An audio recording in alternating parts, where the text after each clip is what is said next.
আসসালামু আলাইকুম সম্মানিত ভিউয়ার্স, আজকের ক্লাসের মধ্যে আমরা এই ত্রিকোণমিতিক অনুপাত অধ্যায়ের একটা অঙ্ক করব। ঠিক আছে, এটা খুব ইম্পর্টেন্ট একটা অঙ্ক। এই সংক্ষিপ্ত প্রশ্ন, অর্থাৎ 2 মার্কসের জন্য এই অঙ্কটা প্রায় সময় আসে। ঠিক আছে, দেখো প্রথমে আমার কি বলছে, sine to the power 4 theta plus sine square theta equal to 1 হলে প্রমাণ করতে দেব 10 to the power 4 theta minus 10 square theta equal to 1। তাহলে দেখো প্রথমে আমি কি করব, দেওয়া আছে লিখলাম কি sin to the power 4 theta plus sin square theta equal to 1। তাইলে দেখো এই sin to the power 4 theta আমি বাম দিকে রাখবো, আর sin square theta side change করলে প্লাস থাকলে বাম দিকে ডান দিকে এসে কি হয়, মাইনাস হয়। তাইলে এই কি করলাম, মাইনাস করলাম।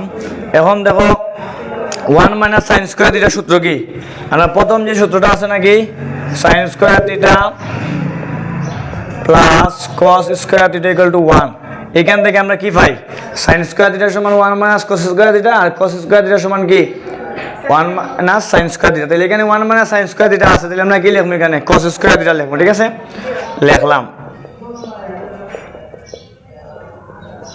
এখন দেখো এখানে আমার বলছে কি 10 টু দা পাওয়ার 4 থিটা, তাহলে এখানের মধ্যে sin to the power 4 theta আছে।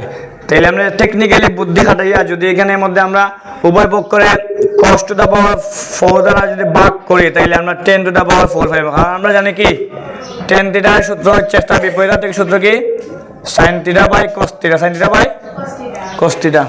ঠিক আছে, তাহলে আমরা উভয় পক্ষ করে কি করব, cos টু দা পাওয়ার 4 দিয়া ভাগ দিলাম। ঠিক আছে, এই করলাম, উভয় পক্ষ করে এটা এক্সট্রা লিখলাম। ঠিক আছে, ভাগ করলাম।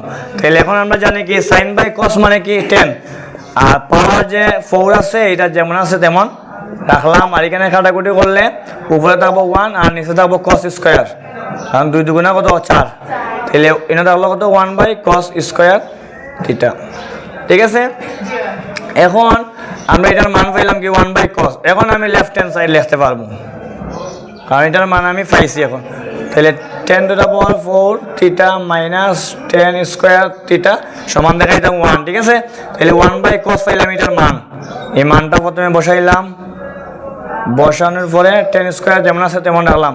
এখন 1 বাই cos মানে কিসের সূত্র, আমরা জানি sec থিটার সূত্র কি 1 বাই cos, 1 বাই বিপরীতার্থক সূত্র।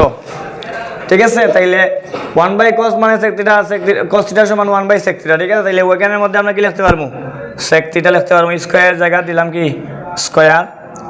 আর এখন মেইন সূত্র একটা আমরা জানি যে sec square theta minus 10 square theta equal two কি 1। এই কিন্তু আমাদের অঙ্ক শেষ।